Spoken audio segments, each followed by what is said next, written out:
Peer পদ্ধতির দাবিতে জামাতের আন্দোলন এবং এনসিপির শাপলা প্রতীক নিয়ে জটিলতা জাতীয় সংসদ নির্বাচন আয়োজনে কোনো প্রভাব ফেলবে না বলে মন্তব্য করেছেন নির্বাচন কমিশনার আনোয়ারুল ইসলাম সরকার।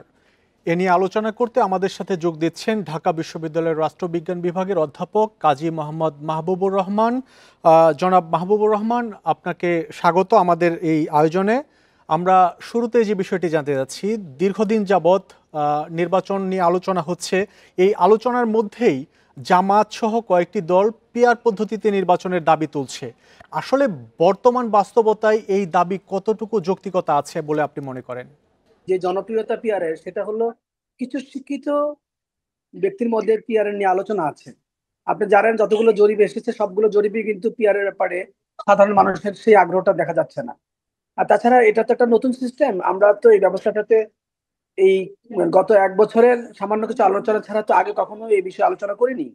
তো সাধারণ মানুষ কিন্তু এডুকেটেড না এই ব্যাপারটাতে। আপনি যে নতুনটা সিস্টেম চালু করবেন সেটা ব্যাপারে কিন্তু তারা মানে সেভাবে মানে সোশ্যালাইজড হয়ে ওঠে নাই।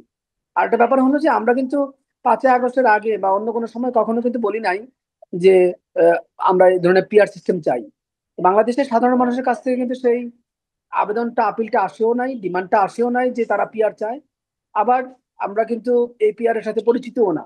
তো এই অবস্থায় এখনই পিআর চালু করলে আমার কাছে মনে হচ্ছে কি যে নাগরিকদের মধ্যে পিআর কে অভ্যস্ত হয়ে যাওয়ার যে ব্যাপারটা, সেটা হয়ে উঠবে না।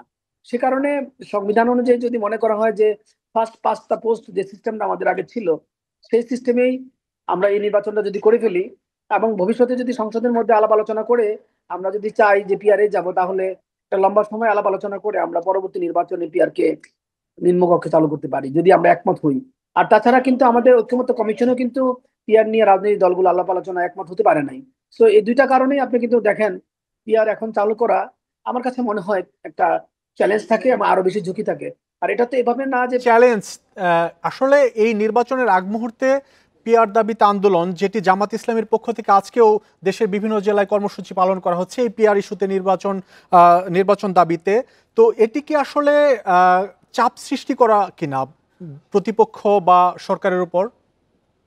আমার কাছে সেটা মনে হয় সামনে নির্বাচনকে সামনে রেখে জামাত সহ যে সকল ইসলামী দলগুলো ভবিষ্যতে একটা ইসলামী জোটের মধ্যে আসতে পারে বলে তারা আলাপ আলোচনা করছেন এবং আমাদের সামনে উপস্থাপন করেছেন, সেইটাকে একটা মানে আপনি বলতে পারেন রাজনৈতিক কর্মসূচি। এবং পিয়ার সহ বিভিন্ন ইস্যুতে আলোচনা করতে আমাদের সাথে যুক্ত ছিলেন ঢাকা বিশ্ববিদ্যালয়ের অধ্যাপক কাজী মোহাম্মদ মাহবুবুর রহমান। সংযোগটি বিচ্ছিন্ন হওয়ার জন্য আমরা দুঃখিত।